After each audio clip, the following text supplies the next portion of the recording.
গলসির ১ নম্বর ব্লকের ডনডিহা সেচ ক্যানেলের বাঁধে একটি ঘিয়ের জারে মিলল ৬টি তাজা বোমা, যার জেরে বেশ চাঞ্চল্য ছড়িয়ে পড়ে এলাকায়। জানা গেছে ভাষাপুল থেকে মনোহর সুজাপুর হয়ে আটপাড়া যাবার পথে ওই বোমা পাওয়া যায়। খবর পেয়ে সকাল থেকে পুলিশ জায়গাটি ঘিরে রাখে।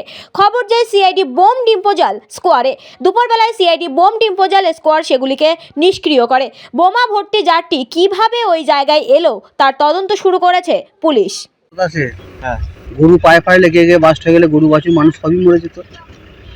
এসব এলাকার সব পাশাপাশি গ্রামের সব দুষ্কৃতীদের কাজ। আবার কখন শোনা গেছে এটা? সকাল থেকেই দেখা যাচ্ছে যে পুলিশ এখানে সব পাহারাতে রেখে দিয়েছে। কিসের মধ্যে ছিল জানতে পারা গেছে? যা প্লাস্টিক জারের মধ্যে কি ছিল সেটা জানতে পেরেছেন? বোম ছিল।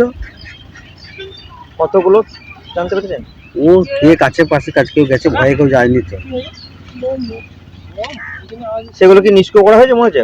পুলিশ এসছে, বোম স্কোয়াডের সব লোক এসছে, নিষ্ক্রিয় করছে।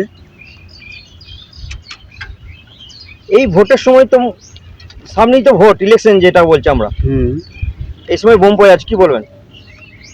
এইসব রাজনীতি না কোনো দুষ্কৃতীদের কাজ। এটা চারদিকে রাস্তা, হ্যাঁ, কোন মানুষ কি হিসাবে বোম রাখছে এখন বলা মুশকিল। ফাঁকা রাস্তা।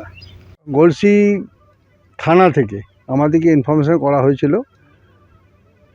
আমরা সঙ্গে সঙ্গে যে কি ব্যাপার না বোম স্কোয়াড আসছে, কয়েকটা বোম পাওয়া গেছে, তো আপনারা গলসি থানায় রিপোর্ট করুন। তো আমরা গলসি থানায় গিয়ে রিপোর্ট করলাম। ওখান থেকে আমাদের গাড়িও এলো এবং থানার গাড়িও এলো। তো ওখান থেকে আমরা এখানে এই ভাষাপুল টু রায়পুর যে ডিবিসির খাল, সেই মানে ডিবিসির পাড়ে দেখলাম একটা জারের মধ্যে হয়তো কয়েকটা বোম রাখা আছে।